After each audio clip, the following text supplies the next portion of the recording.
যদি ঝগড়া লেগে যায় দুই দলের মধ্যে, ঝগড়া লাগার কথা না, যদি লেগে যায় তাহলে এক নাম্বার কাজ, কয় নাম্বার জোরে বলেন? এক নাম্বার কাজ, ভালো করে মনে রাখবেন। এক নাম্বার কাজ, আল্লাহ তাআলা বলেন ফাআসলিহু বাইনাহুমা, তোমরা তাদের উভয়ের মাঝে মীমাংসা করে দাও। তাহলে মীমাংসা করা কয় নাম্বার কাজ? জোরে বলেন।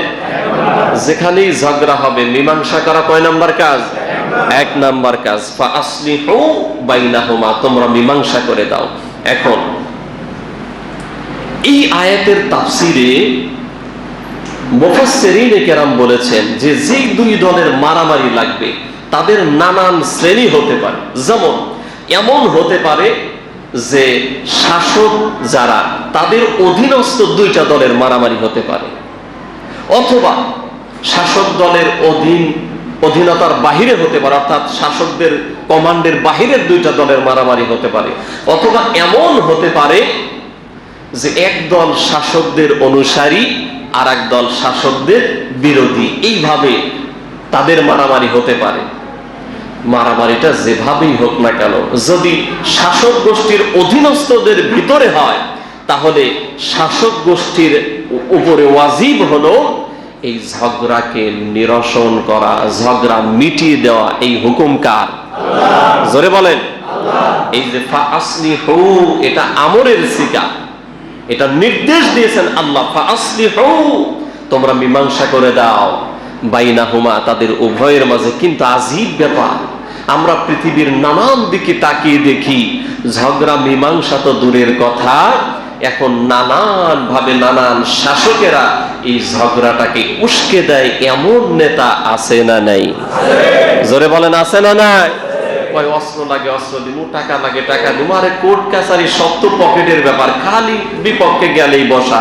আছে না নাই? জোরে বলেন। তারা আল্লাহর বিধান লঙ্ঘনকারী। আল্লাহ বলেছেন ফাআসলিহু বাইনাহুমা, তোমাদের কাজ হলো তাদের মাঝে মীমাংসা করে দেয়া। প্রিয় হাজিরিন, খেয়াল করেন, এটা হলো প্রথম কথা। দ্বিতীয় কথা হলো বর্তমান সময়ের পৃথিবীর সেরা একজন ইসলামী স্কলার, পাকিস্তানের সবচাইতে বড় বুজুর্গ আলেম জাস্টিস আল্লামা তাকি উসমানী, তার বাবার লেখা তাফসিরে মারিফুল কোরআন, এর ভিতরে আল্লামা শফি রাহিমাহুল্লাহ তিনি সুন্দর করে এই আয়াতের একটা মাসআলা বর্ণনা করেছেন। কারণ এই মাসআলাটা হুবহু আমি আপনাদের সামনে পড়ব, কারণ এখানে নানান দলের লোক মুসল্লি হিসাবে থাকতে পারে কি পারে না?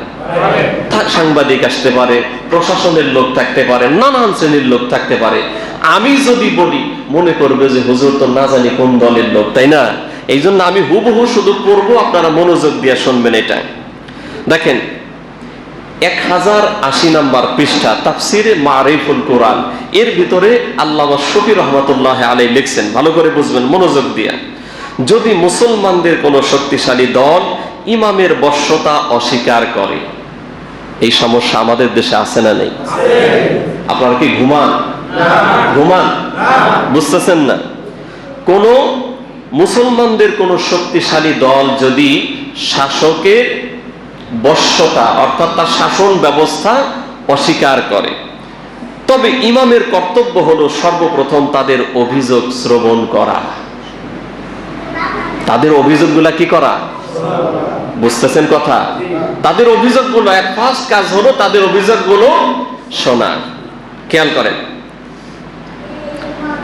তাদের কোনো সন্দেহ কিংবা ভুল বোঝাবুঝি থাকলে তা দূর করা। এটা কার কাজ?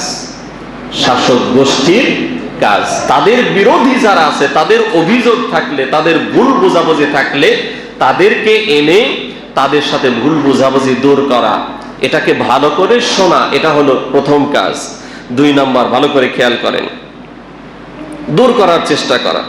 তারা যদি তাদের বিরোধিতায় শরীয়ত সম্মত বৈধ কারণ উপস্থিত করে, যদ দ্বারা খোদ ইমামের অন্যায় অত্যাচার নিপীড়ন প্রমাণিত হয়, তবে সাধারণ মুসলমানদের কর্তব্য হবে এই দলের সাহায্য ও সমর্থন করা। কথা বুঝেন নাই? যদি প্রমাণিত হয় বিরোধী দল যারা, তাদের উপর শাসক গোষ্ঠী অন্যায়, অত্যাচার, নির্যাতন, নিপীড়ন চালাচ্ছে, তাহলে সাধারণ জনগণের কাজ হলো ওই শাসকের বিরুদ্ধে অবস্থান নিয়ে, মাজলুমদের পক্ষ নিয়ে জালেমের বিরুদ্ধাচরণ করা। কথা বুঝেন নাই? তাও প্রিয় হাজরিন, খেয়াল করেন, এক্ষেত্রে কাজ হলো ইমামের যে জুলুম, অত্যাচার, নির্যাতন এর সুস্পষ্ট এভিডেন্স থাকা লাগবে। এটা তো পৃথিবীর কোন